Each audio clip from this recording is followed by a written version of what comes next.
that'd be great.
Hello.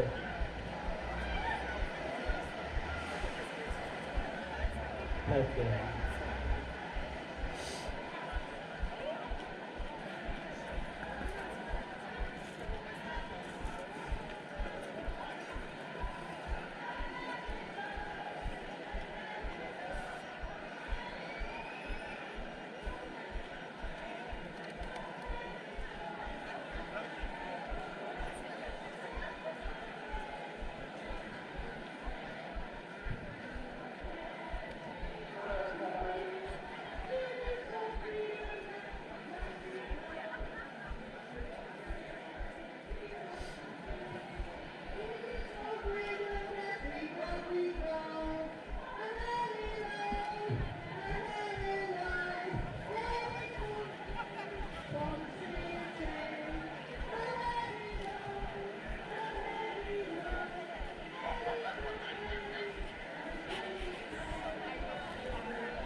Good, good. I know your face. Do you? Maybe.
Well, it's a piece for one, isn't it?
We do not want those laws. We want an anti-racist and anti-fascist country led by the people.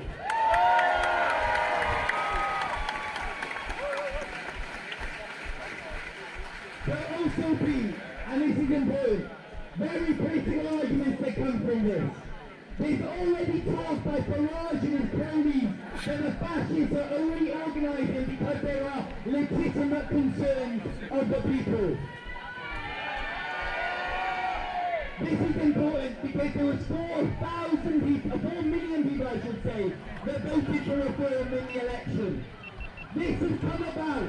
This anti-migrant, racist, far-right eruption has come about because of two things. The first is one of the most racist general elections in our history, a competition on who can be the most anti-migrant. The second is the fight for Palestinian human rights. And you saw Tony Robinson when he got 20,000 people in London. He said, this is what the UK should look like, not one Palestinian flag. The Palestinian flag is a sign of anti-fascism. Just today, the Israeli apartheid regime murdered 100 children after they bombed a school. This is all part of the same struggle. This has been 20 years in the making after the war on terror and the illegal invasion of Iraq. They have scapegoated migrants, they have scapegoated refugees, and they are pretending as if migrants and refugees are the reasons for the defunding of the NHS, for poverty, for homelessness, and for food banks, when it's those people at the top that are causing these issues.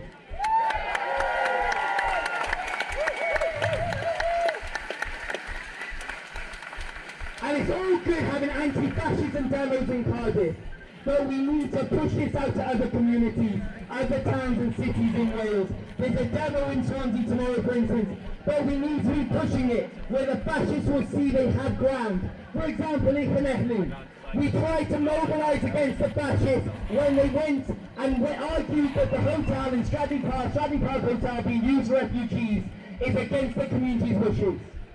And frankly, there were arguments on the left by finding people here that said there were legitimate concerns then of the population of Cardiff for not wanting refugees in that hotel because it might stretch resources for the GPs and the like. We do not cede ground to the fascists. The fascists' legitimate concerns, they punch down. They punch down. They see the legitimate concerns. They do not care about your GP waiting list. They do not care about how you're going to deal with your next wage slip coming. They don't care. They want to stir up hatred and racism. So they feast upon those legitimate concerns and they punch down. They tell you it's the refugees that is causing your long waiting list in the GP. But our legitimate concerns, they punch up. They punch up. But a punch can only be as strong as the force behind it. Which is why we need to make sure this is the beginning of an anti-fascist culture where we do not cede grounds to the fascists. We look at what's happening. There is an ideological argument to be won here. That there is less than 1% of refugees coming to this country, living in this country. Less than 1%, 0.18%. Yet the fascists and Reform and Farage will try to make you think that's the problem and that's what's causing the issues in the UK. We have to be strong and say it's the 1% of the world that hoards the 50% of the world's wealth that is the problem. It's the billionaires that cause these issues. It's our ruling class. They cause these issues, not refugees coming on a boat because we bombed their home. This is the problem. We must rise to this task. This is an urgent task. There are millions of people falling to this argument, being sold the argument that is divisive, that we need to get our country back. We do need our country back. We need it back from the Labour Party. We need it back from the Tories. We need it back from the billionaire class, the offshore taxes. This is a multi-ethnic. This is a multi-faith. This is a group of people coming from all walks of life today to stand up against the fascists. This is what we need. We need more of this. But we need groups around the UK and groups around Wales specifically.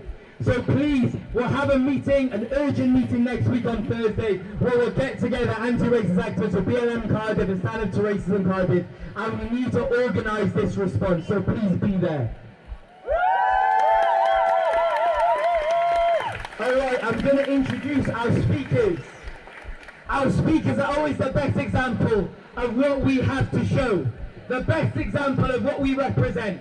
And that is a movement that crosses boundaries, that crosses borders. A movement that will fight racism head on and give not 1 inch of space to the fascists. I want to introduce our first speaker. You've seen him before. You've heard him speak every single Saturday basically for the last year. Nizo from Stand Up for Palestine.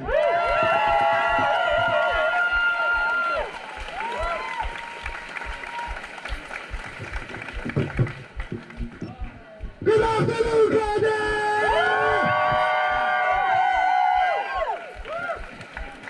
here we are yet again.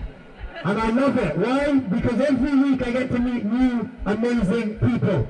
New faces. Faces of humanity. Faces of compassion, care and love. Faces of unity. Faces against division and faces against oppression. And that is the moral fabric of this society. And that is why we are here week after week, standing together in the face of evil and immorality.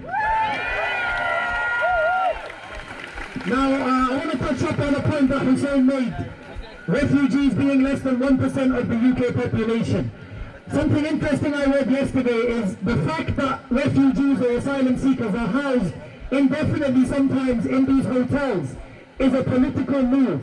It's not something that is necessary. Many people that apply for visas, especially those who pay, can get it within 1 day. Why are you allowing asylum seekers to be waiting for a decision for up to 3 years in some cases? And those asylum seekers who come, who have a friend or any money, do not get any housing. Anybody that has their decision refused or accepted automatically gets thrown out of housing. These refugees are not getting benefits and not allowed to work whilst they are living in these hotels, some of which are very, very poor conditions. So the fact that they're trying to blame our problems, NHS and crime, on a very small number of people that are forced to live in horrific conditions shows how ignorant they are. Now, I want to take you back to the late 1800s and to the early 1900s. The problems that were being faced by people living in the UK, who did they blame? They blamed the Jews. Yeah, they started blaming the Jews. Any problem, oh, it's the Jews. All right, now we If there was any financial crisis or difficulty, it was the Jews. Slowly and steadily, this rhetoric built up. And then we saw an increase in anti-Semitism in the United Kingdom and across Europe. It was Western European countries that created anti-Semitism, that tried to expel the Jews from the UK, saying that they are the cause of all of our problems. Way before Hitler did it, Balfour did it here in the UK. Anti-Semitism and racism is a far-right fascist ideology of Western imperialism that has targeted minority groups, from Jews to black, to Arab, to Muslim, and now to migrant. This is directly linked with what is going on in Israel and what is happening to the Palestinian people. The Palestinians are the problem. The Palestinians are evil. The Palestinians are not human. The Palestinians are criminal. And now we have a genocide. Are we willing to wait until there's a genocide of minorities here in the UK? That wasn't loud enough. I said, are we waiting for a genocide to take place against minorities and migrants here in the UK? Now there's a lot of misinformation on both sides, sadly, and this is a reality we have to face. But some of the misinformation has worked against the Nazis and the fascists. The planned protests or riots that they had on Wednesday, some of the far-right agitators are coming out and saying that this was never the case, even though it was, and we have people in the groups and we know that they were planning it. But it came to show that the people of the United Kingdom, whether white, black, Muslim, Christian, atheist, Jew, Hindu, straight, gay, every single person came out and stood up for unity, stood up for compassion, and stood up for humanity.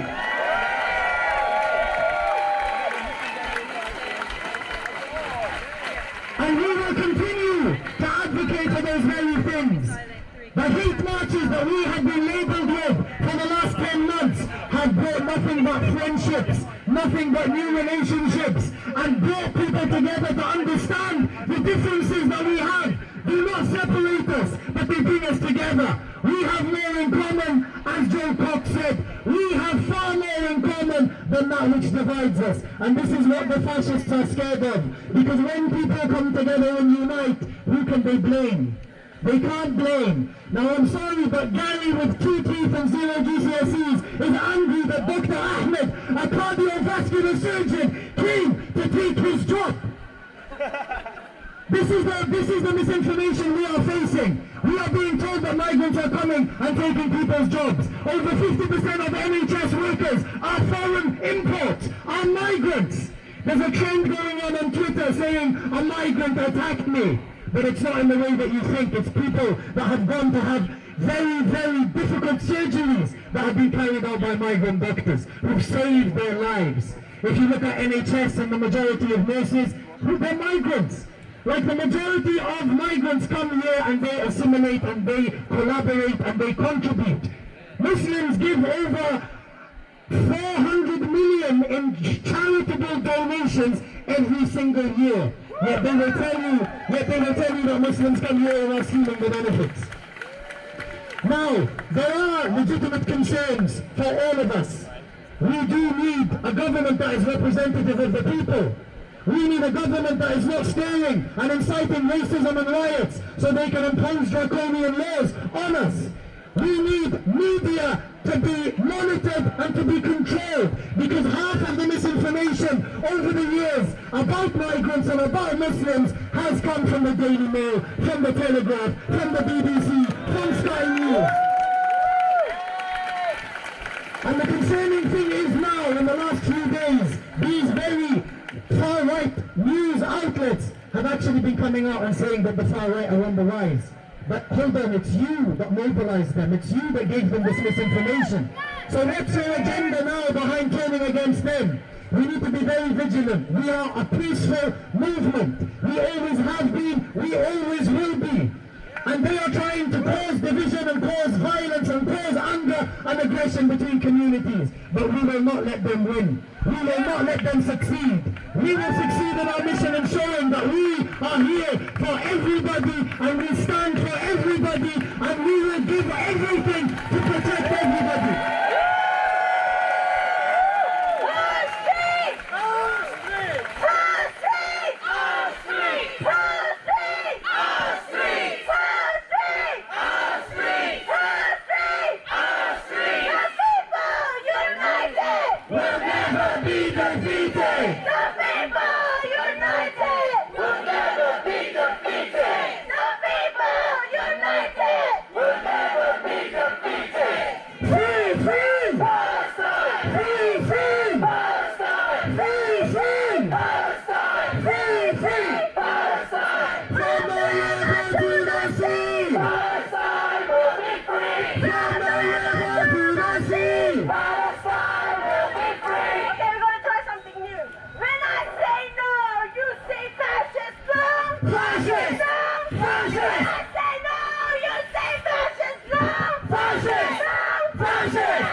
In Palestine, you know what happened this morning in Palestine, you know what's been happening for the last 10 months in Palestine, you know what's been happening for 76 years in Palestine. The struggle for Palestinian liberation is linked to colonialism and to fascism. We have to oppose fascism wherever it pops its head out, and now the strongest stronghold that they have in the world is in occupied Palestine, where they are slaughtering and ethnically cleansing Palestinians because they are brown and because they are Muslim. So please keep talking about Palestine, keep boycotting and keep speaking out for the oppressed over there, because they are being massacred every single day whilst the world watches. Thank you.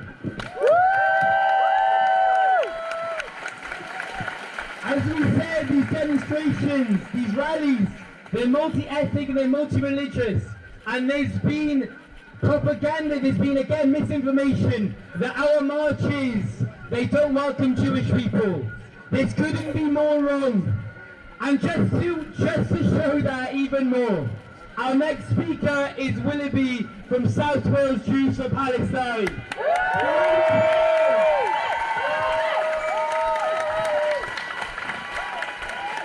I've been on here every week since October. And since October, the political mainstream, the people with the real power in this country from both of the religious parties, have been saying that these marches are full of anti-Semites. And now, what, 9 months is it later? they're actually Nazis marching in the fucking streets. It's almost like their concerns about anti-Semitism were not in good faith. It's almost like the right were the terrorists all along. And don't get me wrong, they are not just crackpots. They are not from the fringe. They have been emboldened. They've been emboldened by the racist speech and propaganda from the Conservative and the Labour Party. We know who's responsible. So, yeah, that's just what I want to say. So.